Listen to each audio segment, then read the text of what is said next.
Hello everyone. Kerala Medical first round allotment MBBS BDS ന്റെ first round അലോട്ട്മെന്റിന്റെ final list പുറത്തു വന്നിട്ടുണ്ട്.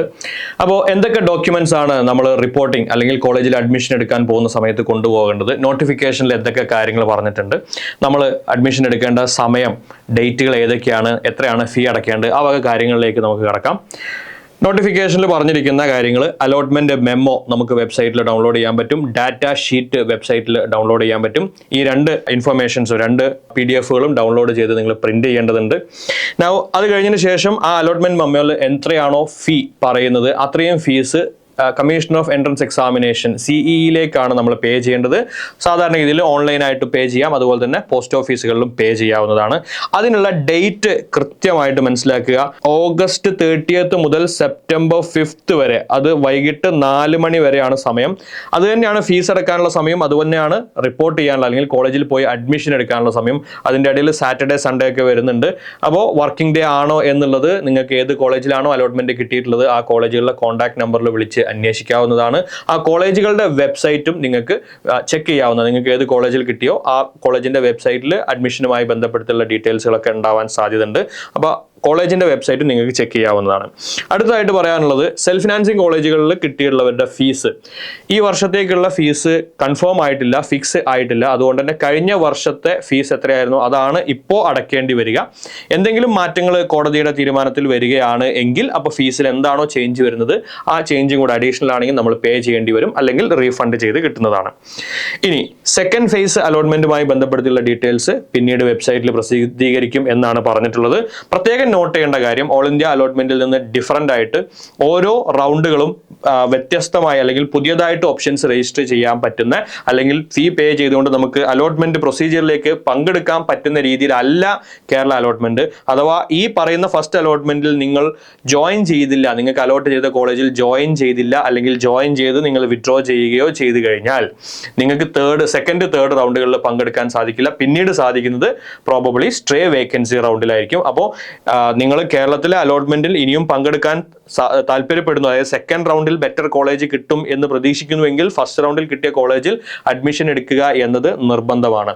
ഇനി കേരളത്തിലെ അഡ്മിഷൻ എടുത്തു കഴിഞ്ഞാൽ, അല്ലെങ്കിൽ സെക്കൻഡിലൊക്കെ അഡ്മിഷൻ എടുത്തു കഴിഞ്ഞാൽ ഓൾ ഇന്ത്യ കൗൺസിലിംഗിൽ പങ്കെടുക്കാനുള്ള സാധ്യത അതും ഡിഫറൻ്റ് ആണ്. തേർഡ് റൗണ്ടിലേക്ക് വരുമ്പോഴാണ് ആ ഇഷ്യൂ ഉള്ളത്. അപ്പോൾ ആർക്കെങ്കിലും കേരള അലോട്ട്മെന്റിൽ ഇനിയും കണ്ടിന്യൂ ചെയ്യാൻ ഉദ്ദേശിക്കുന്നുവെങ്കിൽ കിട്ടിയ കോളേജിൽ നിർബന്ധമായും അലോട്ട്മെന്റ് എടുത്തിരിക്കണം. കിട്ടിയിട്ടില്ല എങ്കിൽ കുഴപ്പമില്ല. ഓക്കെ, ഈ വക കാര്യങ്ങളൊക്കെയാണ് പറഞ്ഞിട്ടുള്ളത്. നമ്മൾ വിഡ്രോ ചെയ്യുകയാണെങ്കിൽ നമ്മൾ പേ ചെയ്തിട്ടുള്ള ഫീസ് പെനാൽറ്റി ആയിട്ട് നമുക്ക് റീഫണ്ട് ചെയ്ത് കിട്ടാത്ത സാഹചര്യം വരും. ഇനി അതിന്റെ അലോട്ട്മെന്റ് മെമ്മോയിൽ എന്തൊക്കെ കാര്യങ്ങളാണ് പറയുന്നത്? അലോട്ട്മെന്റ് മെമ്മോയിൽ നമുക്ക് യൂണിവേഴ്സൽ ഇൻസ്റ്റിറ്റ്യൂട്ടിലെ സ്റ്റുഡൻ്റ് ആയിരുന്നു സൗബാൻ, റിപ്പീറ്റേഴ്സ് ബാച്ചിൽ ഉണ്ടായിരുന്ന സൗബാന് 700 ആണ് സ്കോർ ചെയ്തിട്ടുള്ളത്. 210 ആയിരുന്നു കേരള റാങ്ക്. സൗബാന് കിട്ടിയിട്ടുള്ളത് കോഴിക്കോട് മെഡിക്കൽ കോളേജിലാണ്.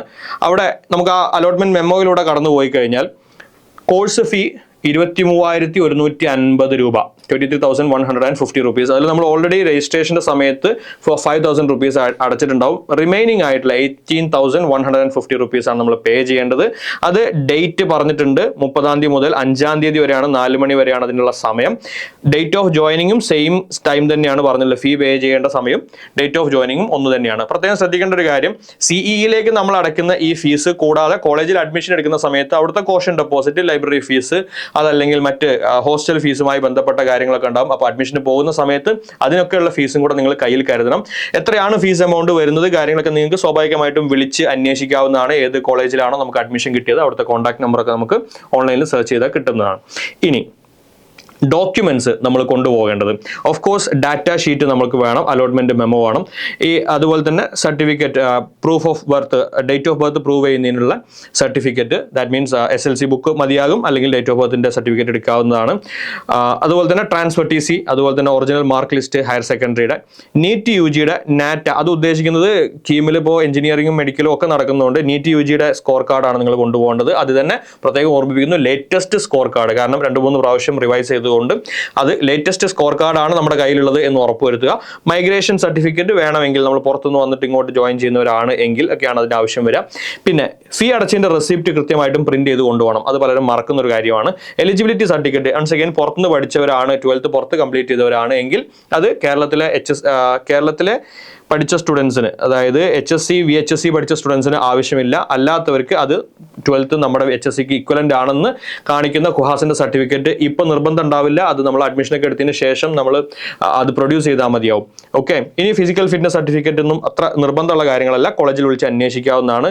ഇതിന്റെ എല്ലാം ഒറിജിനൽസ് ആണ് കൊണ്ടുപോകേണ്ടത്. കാറ്റഗറി സർട്ടിഫിക്കറ്റ് വേണ്ടി വരും, അതും ഒറിജിനലാണ് കൊണ്ടുപോകേണ്ടത്. ഇനി ഇതൊന്നും അല്ലാതെ വല്ല ഡോക്യുമെന്റ്സ് ഉണ്ടെങ്കിൽ അതും കൊണ്ടുവരാനാണ് പറയുന്നത്. സോ കാറ്റഗറി സർട്ടിഫിക്കറ്റ് ഇതിൽ മെൻഷൻ ചെയ്ത് കാണുന്നില്ല, സോ അതും ആവശ്യമായിട്ട് വരും. സോ അങ്ങനെയുള്ള എല്ലാ ഡോക്യുമെന്റ്സിന്റെയും ഒറിജിനൽസ് കൊണ്ടുപോകുക. SLC ബുക്ക് നമ്മൾ അവിടെ സബ്മിറ്റ് ചെയ്യാൻ സാധ്യത ഉള്ളതുകൊണ്ട് SSLC ബുക്കിന്റെ കാര്യം പറഞ്ഞിട്ടില്ല, 12th മാർക്ക് ലിസ്റ്റേ പറഞ്ഞിട്ടുള്ളൂ. സോ സബ്മിറ്റ് ചെയ്യേണ്ടി വരും. അങ്ങനെ സബ്മിറ്റ് ചെയ്യുന്ന സമയത്ത് നമുക്ക് ഇനി എന്തെങ്കിലും ആവശ്യങ്ങൾക്ക് വേണമെങ്കിൽ ആദ്യമേ ഫോട്ടോ കോപ്പി എടുത്തു വെക്കുന്നതൊക്കെ ശ്രദ്ധിക്കാം. ഓക്കെ. സോ അപ്പോൾ ഏതായാലും കിട്ടിയ കോളേജിൽ ജോയിൻ ചെയ്യുക, കിട്ടാത്തവർ അടുത്തതിലേക്ക് കണ്ടിന്യൂ ചെയ്യുക. Wish you all the very best. അതുപോലെ തന്നെ ജോയിൻ ചെയ്തില്ല എങ്കിൽ നിങ്ങൾ അടുത്ത റൗണ്ടിലേക്ക് പങ്കെടുക്കാൻ സാധിക്കില്ല എന്നും കൂടെ ഓർമ്മിപ്പിക്കുന്നു. That's all. Thank you for watching.